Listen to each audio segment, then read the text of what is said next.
बिस्मिल्लाहिर्रहमानिर्रहीम। वो कौन से ममालिक हैं जहां औरतों का ख़तना किया जाता है? ये ख़तना क्यों किया जाता है? क्या पाकिस्तान में भी औरतों का ख़तना किया जाता है? आज हम आपको बाइबल स्टोरीज़ में तफसील से बताएंगे। नाज़रीन, मिस्र में ख़वातीन के ख़तने की शरह सबसे ज़्यादा है। अक़वाम मुत्तहिदा के 2014 के एक सर्वे के मुताबिक अरब दुनिया में 15 से 49 साल की उम्र के दरमियान तकरीबन 87% से ज़ायद ख़वातीन इस अमल से गुजर चुकी हैं। निस्वानी अज़ा को काटना या ख़तना करना तवील अरसे से माशरे का हिस्सा रहा है।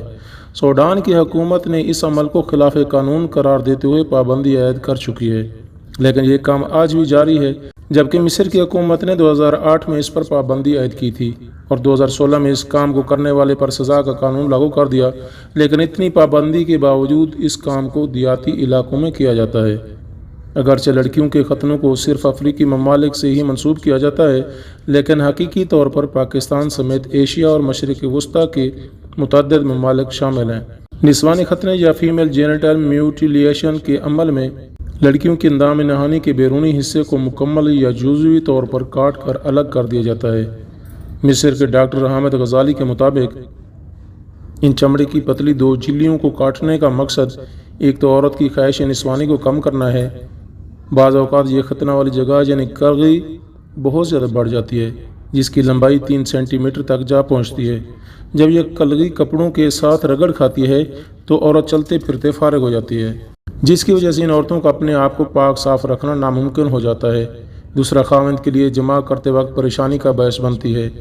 बाज़ औक़ात ये कलगी, जिसको बज़र भी कहा जाता है, 3 इंच तक लंबा हो जाता है और इसमें इंतशार भी पैदा होता है, जैसे मर्दों के नफ्स में इंतशार पैदा होता है। सेम इसी तरह जब किसी औरत का बज़र बढ़ जाए तो वो दूसरी औरत के साथ मर्दों की तरह जमा भी कर सकती है, मर्द की तरह तस्कीन भी दे सकती है। जैसा कि रूस के वज़ीर ख़ारजा ने 3 साल हुकूमत में गुजारे एक औरत से शादी भी की। जब फौत हुआ तो पता चला वो बज़ाते खुद एक औरत थी, इसका बज़र बढ़ा हुआ था। इसने दूसरी औरत से शादी कर रखी थी जिससे वो जमा करता था। उसकी बीवी से पूछा गया तो उसने कहा कि मुझे कभी महसूस नहीं हुआ कि वो खुद एक औरत है। छाती ना होने के बराबर थी, इसलिए पता नहीं चलता था। डॉक्टर अल-गवाबी लिखते हैं कि लड़कियों का ख़तना करने का एक फ़ायदा ये भी है कि चमड़े की इन झिल्लियों में कई किस्म की गंदगी इकट्ठी होकर जम जाती है, जिससे करी और गंदी किस्म की बदबू आने लगती है। बाज़ औक़ात ये पेशाब की नालियों में जलन का बायस भी बनती है, जिसका सबब यह ख़तना ना करवाना होता है। अभी मैं आपको मिस्र की एक लड़की का वाक़या बयान करता हूँ। वो लिखती हैं कि उन्होंने मुझे पकड़ कर लिटाया और मेरे जिस्म का एक हिस्सा काट दिया। मुझे कुछ मालूम नहीं था कि ये क्यों हो रहा है। ये मेरी ज़िंदगी का पहला सदमा था। मुझे समझ नहीं आ रही थी कि मैंने अपने घर वालों के साथ क्या गलत किया था कि ये मेरे ऊपर हावी होकर मुझे तकलीफ़ देने के लिए मेरी टांगें खोल रहे थे। ये नफसियाती तौर पर मेरे लिए एक नर्वस ब्रेकडाउन की तरह था। लैला सिर्फ 11 या 12 साल की थी जब उन्हें निस्वानी ख़तने यानी फीमेल जेनिटल म्यूटिलिएशन के अमल से गुजरना पड़ा। मिस्र की क़दामत पसंद मुसलमान बरादरियों, ख़ासतौर पर देही इलाकों में बसने वाली ख़वातीन को निस्वानी ख़तने न होने तक नापाक तस्वुर किया जाता है और शादी के लिए तैयार नहीं समझा जाता। मिस्र में ख़वातीन के ख़तने करने का अमल सन 2008 में गैर कानूनी करार दिया गया था। अब इस बात को 3 दहाइयाँ गुजर चुकी हैं, लेकिन वो बदकिस्मत दिन लैला की यादाश्त में अब भी ताज़ा है।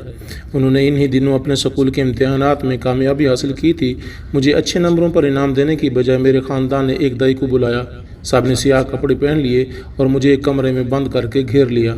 ख़वातीन के ख़तनों के बारे में बात करना इस हद तक ममनूश है कि 4 बच्चों की 44 साल वालदा लैला ये भी नहीं बताना चाहती कि वो मिस्र में कहाँ रहती हैं। उस दिन उनके गिर्द मौजूद थीं। पड़ोसी अक्सर औकात मिलकर इंतजामात करते हैं ताकि दाई एक ही दिन मुतअद्दिद लड़कियों के ख़तने कर दे। वो बताती हैं कि गाँव में रहने के बायस हर किसी की तरह हमारे घर में भी मुर्गियाँ थीं। इस औरत ने मेरे जिस्म का एक हिस्सा काटने के बाद मुर्गियों को सामने फेंक दिया, जो इसे खाने के लिए जमा हो गईं। उस दिन के बाद से लैला मुर्गी नहीं खा सकी हैं और ना ही उन्हें अपने घर में रख सकी हैं। वो कहती हैं कि मैं बच्ची थी और वो छुट्टियों के दिन थे। मैं खेलना और आज़ाद महसूस करना चाहती थी, मगर मैं टांगों को फैलाए बगैर चल भी नहीं सकती थी। लैला को ये समझने में तवील अरसा लगा कि इनके साथ क्या हुआ है, मगर वो कहती हैं कि जब वो बड़ी हुई और ब्याही गईं तब उन्हें समझ आया कि ख़वातीन का ख़तना न होने का नतीजा क्या हो सकता है। देहातियों के लिए एक ऐसी खातून जिसके ख़तने नहीं हुए वो लाजमन एक गुनाहगार औरत है, और जिसके ख़तने हो चुके हैं वो एक अच्छी औरत है। یہ کیسے قابل فہم ہو سکتا ہے؟ اس کا اچھے رویے سے کیا تعلق ہے؟ وہ ایسی روایات کی پیروی کر رہے ہیں جسے وہ خود نہیں سمجھتے۔ جب ان کے ہاں پہلی بیٹی ہوئی تو لیلا نہیں چاہتی تھی کہ وہ بھی ان کی طرح اسی در سے گزرے، مگر وہ اپنے شوہر کو اس سے روک نہیں پائیں۔ ان کے شوہر اپنے خاندان کو خوش کرنا چاہتے تھے، مگر جب تک لیلا کی دوسری بیٹیوں کے ختنوں کا وقت آیا تب تک ملک میں اس عمل پر پابندی لگ چکی تھی۔ انہوں نے سوچا کہ میں کیوں اپنی بیٹی کو اس خطرے کی زد میں دھکیلوں؟ ایک جاہلانہ رسم کی وجہ سے میں ہمیشہ سے جانتی تھی کہ یہ غلط ہے، مگر میرے پاس دوسروں کو قائل کرنے کے لیے دلائل نہیں تھے، اور یہ صرف میرے شوہر نہیں تھے جنہیں میں نے قائل کرنا تھا، بلکہ میرے سسرال اور میرے اپنے گھر والوں کو بھی اس پر راضی کرنا تھا۔ وہ سبھی اس سے گزرے تھے اور سب کو لگتا تھا کہ یہ صحیح ہے، اور اس سب کا ہی اس بارے میں میرے ساتھ یہ رویہ تھا کہ تم کون ہوتی ہو دنیا تبدیل کرنے والی۔ بلاخر انہوں نے اپنے شوہر کو اندیہ دیا کہ یا تو وہ باقی بیٹیوں کے ختنوں کا منصوبہ ترک کر دیں یا انہیں طلاق دے دیں۔ لیلا کہتی ہیں ہمارے 4 بچے ہیں، سو وہ گھر نہیں چھوڑنا چاہتے تھے، مگر میرا دل اب بھی میری سب سے بڑی بیٹی کے لیے اداس ہے۔ اس کا بہت خون بہا تھا اور میں اسے بچا نہیں سکی تھی۔ جب اس کے ساتھ یہ ہوا تھا تو میں اس کے پاس بھی موجود نہیں تھی۔